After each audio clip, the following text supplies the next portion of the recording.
O palco está montado, as luzes estão acesas e o embate entre o Supremo Tribunal Federal e o jornal O Estado de São Paulo tornou-se um espetáculo que a sociedade brasileira acompanha com olhos atentos.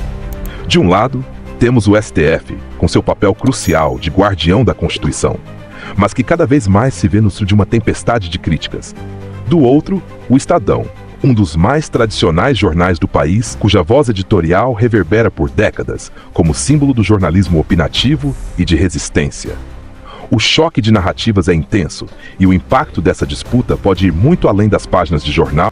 Em 13 de janeiro de 2025, o ministro Luiz Roberto Barroso, presidente do STF, decidiu não deixar a enxurrada de críticas passar em silêncio. Publicou no próprio Estadão um artigo intitulado "O STF que o Estadão não mostra". Nele, Barroso tentou resgatar a imagem do tribunal, destacando pontos como sua suposta produtividade recorde e transparência inquestionável. Mas o que poderia ser uma defesa sólida rapidamente se tornou alvo de análises que desconstruíram seus argumentos. Críticos e comentaristas não demoraram a apontar o que chamaram de os 7 pecados capitais do ministro. Entre os que mais brilhantemente analisaram o artigo está Duda Teixeira, jornalista experiente formado pela USP, com passagens por editoriais como Veja, Super Interessante e Isto É, e atualmente editor da Cruzoé e do Antagonista.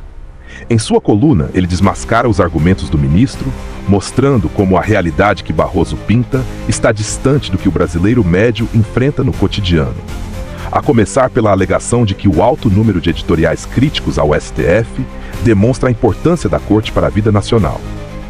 Duda rebate com precisão cirúrgica. O volume de críticas não é prova de relevância, mas de insatisfação com os abusos de poder que a Corte tem perpetrado. A sociedade brasileira tem assistido ao crescente protagonismo do STF com um misto de preocupação e indignação.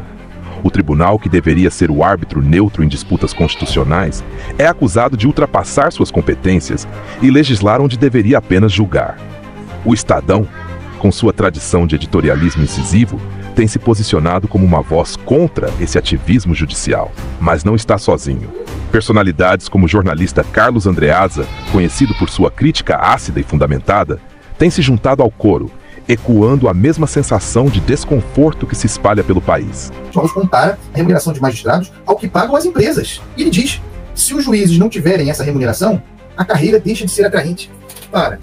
E mostra aí a debandada. Que juiz abre mão de ser juiz? Qual é a estatística? Quem está insatisfeito com a estrutura da carreira? Doutor.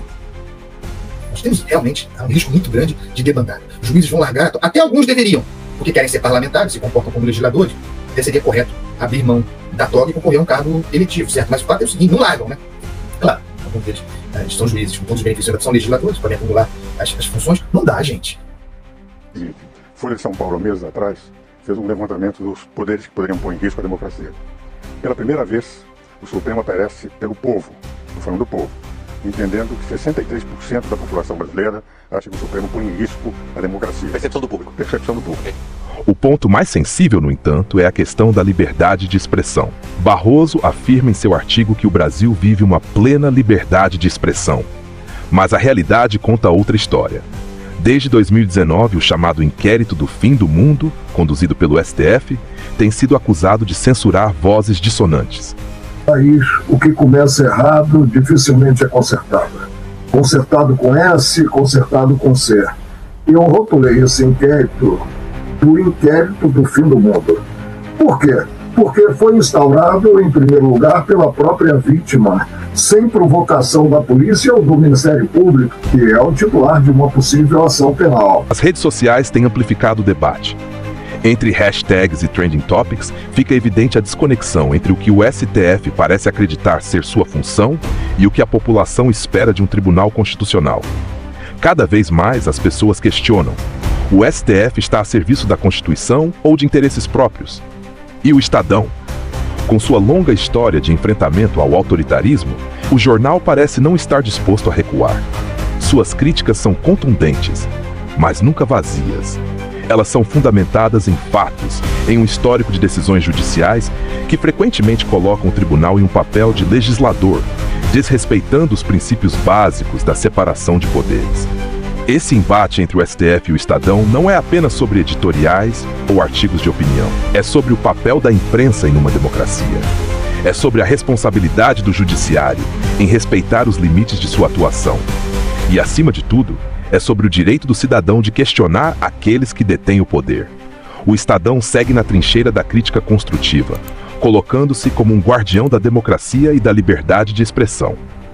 E a sociedade brasileira, como sempre, é quem terá a última palavra.